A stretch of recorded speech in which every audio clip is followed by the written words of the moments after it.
한동훈의 일탈이 심각합니다. 최근 한동훈은 임기 단축과 탄핵을 언급하면서 논란이 일고 있습니다. 비록 윤 대통령의 이름을 직접 언급하지는 않았지만 상황은 매우 심각합니다. 그는 윤석열 대통령을 그 사람이라고 불렀다는 소문과 함께 국민의힘 소속 비리대표위원과의 대화에서 윤 대통령을 그 새끼라고 불렀다는 놀라운 루머까지 돌고 있습니다. 이에 대해서 한동훈은 빠른 해명이 있어야 할 것입니다. 총선 이후에 이재명, 조국 등 좌파 진영은 연일 윤석열 탄핵을 외치고 있는 가운데 한동훈의 행보는 매우 불만스럽습니다. 하지만 시정연에서는 윤석열 대통령이 탄핵당하는 일은 절대 없을 것이라고 단언한 바 있습니다. 한동훈의 변심에도 불구하고 탄핵은 절대 불가능합니다. 지금 한동훈은 큰 실수를 범하고 있습니다. 현재 국민의힘 108석으로는 법률 하나 통과시킬 수가 없습니다. 대통령의 국정 운영에 큰 역할은 하지 못합니다. 또 국민의힘 8명이 이탈하면 탄핵될 수 있다는 주장에 대해서도 윤석열 대통령은 눈 하나 깜빡하지 않고 있다는 사실을 한동훈은 모르고 있습니다. 이해찬은 장애 집회에서 탄핵을 독려하고 있고 이재명은 당원과의 만남 행사에서 탄핵을 언급하고 조국 혁신당도 탄핵과 임기 단축을 위해서 탄핵 소추와 개헌을 동시에 추진하고 있습니다. 이와 같이 좌파 진영에서는 연일 탄핵을 요구하는 목소리가 커지고 있습니다. 그러나 더 충격적인 것은 민주당 좌파 진영이 아니라 바로 우리 내부에 일어나고 있는 반란입니다. 전여옥 전 의원의 블로그에 올라온 글이 충격을 주고 있습니다. 한동훈은 이재명을 공격하는 척하면서 실제로는 윤석열 대통령의 탄핵을 암시하고 있다는 사실입니다. 한동훈은 처음에 올린 글에는 탄핵이나 임기 단축은 언급되지 않았다고 합니다. 2시간 이후에 수정된 글에는 임기 단축 그리고 개헌이라는 단어가 추가되어 있습니다. 어처구니 없습니다. 이화영 재판 이후에 얼굴이 완전히 썩어버린 이재명이 무슨 대통령이 될 수 있겠습니까? 한동훈의 진짜 의도는 따로 있습니다. 그의 SNS에 임기 단축이나 개헌이라는 말이 추가된 것을 보면 알 수가 있습니다. 한동훈은 윤석열 대통령의 임기 단축이나 탄핵을 염두에 두고 있다는 강력한 신호입니다. 그래도 설마 했는데 한동훈이 윤석열 대통령을 탄핵하려는 건가요? 임기 단축 혹은 탄핵으로 윤석열 대통령을 보내겠다는 계획인 걸까요? 헌법 84조를 들먹이면서 이재명을 비판하는 척하면서 실제로는 윤석열 대통령의 탄핵을 주도하려는 속셈이 드러나고 있습니다. 퍼즐이 맞춰지네요. 정말 못 믿을 사람입니다. 이와 같이 전여옥 전 의원은 한동훈을 비판하고 있습니다. 한동훈은 모든 사안마다 두리뭉술, 구렁이 담 넘어가듯 어물쩍 넘기는 사람이 아니었습니다.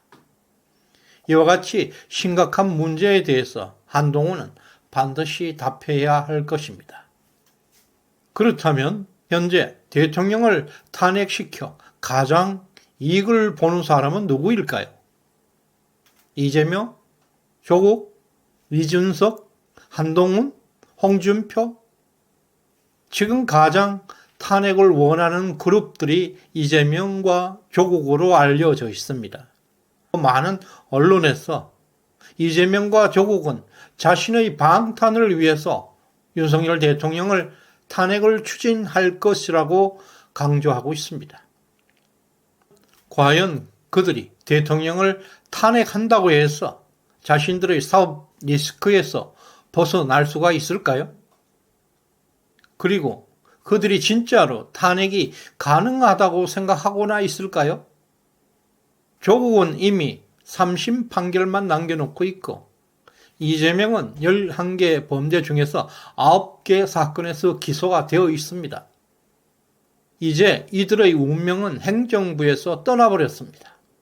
이제는 법원 판사들에 의해서 이들의 운명이 결정되게 되어 있습니다. 윤 대통령은 사법적 영향력을 행사할 수 없습니다. 엄밀하게 탄핵이 불가능한 상황에서 국회 탄핵 소추는 정치적 공세일 뿐입니다. 다시 말해서 지금 야당의 탄핵 공세는 법원을 압박하기 위한 정치 공세라는 것을 인식해야 합니다. 그런데 한동훈이는 이 정치 공세에 가담했다는 것은 이재명, 조국과는 다른 이해관계가 있다는 것입니다. 정말 이재명과 조국의 탄핵이 자신들의 방탄이 목적이라면 헌법재판소 탄핵 심판이 인용되어야 조기 대선을 실시할 수 있어서 그들에게 방탄이라 할 수도 있습니다. 조기 대선은 정말 첩첩산중의 길을 가야 됩니다. 세계 역사상 가장 빠른 탄핵 결정이었던 박근혜 대통령의 탄핵 기간도 3개월 이상 소요되었습니다. 지금과 그 당시와는 전혀 여건이 다릅니다. 사실상 불가능합니다. 그리고 그보다 더 중요한 것은 이재명 조국이 대통령이 될 수 있다고 생각하고 있다는 한동훈의 정신세계가 정말 이해할 수 없습니다. 어떻게 이재명 조국 같은 인간이 대한민국의 대통령이 될 수 있겠습니까? 이재명 대통령을 맡겠다고 헌법 84조 조문을 들먹거리면서 대통령 탄핵과 임기 단축을 언급하는 이유가 무엇이겠습니까? 탄핵 소추로 가장 이익을 보는 사람이 바로 한동훈이기 때문입니다. 은근슬쩍 이재명을 비판하는 척, 윤석열 대통령의 임기 단축을 말하고 탄핵을 말해서 대통령을 협박하고 있습니다. 지금 국민의힘에서 원내 국회의원 108명 중에서 80% 이상이 친윤입니다. 낙방한 원외인사들 중에서도 많아야 절반 정도가 친한 세력일 것입니다. 그럼에도 한동훈 지지율이 높은 이유는 윤석열 대통령을 지지하는 사람들이 여전히 한동훈을 지지하고 있기 때문입니다. 만에 하나 대통령실에서 반 한동훈을 선언이라도 하면 한동훈 지지율은 추풍 낙엽으로 절반 이상 빠질 것입니다. 이런 구도상에서 윤석열 대통령은 한동훈의 어떤 위협에도 굴복하는 일은 없을 것입니다.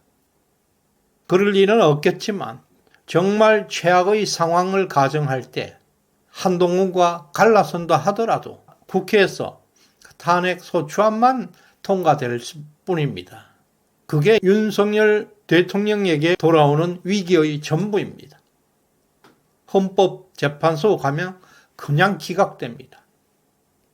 헌법재판소 재판관들의 성향을 보면 알 수가 있습니다.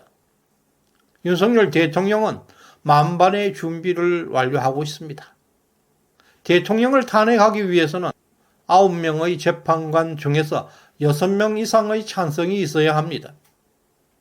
현재 이종석 소장은 윤석열 대통령과 서울법대 동기입니다. 윤 대통령이 직접 임명했습니다.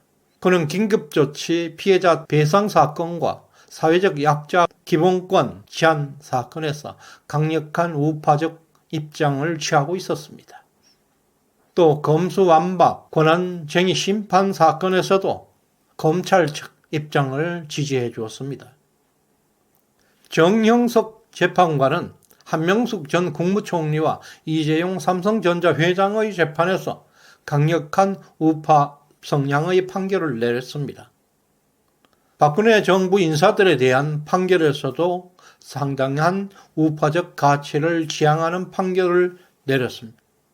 김명도 재판관도 중도로 평가되었으나 강력한 우파적 입장을 자주 보여주었습니다. 이은혜 재판관은 일부 언론에서는 좌파로 평가되고 있지만 빈번하게 우파적 입장을 취하고 있습니다.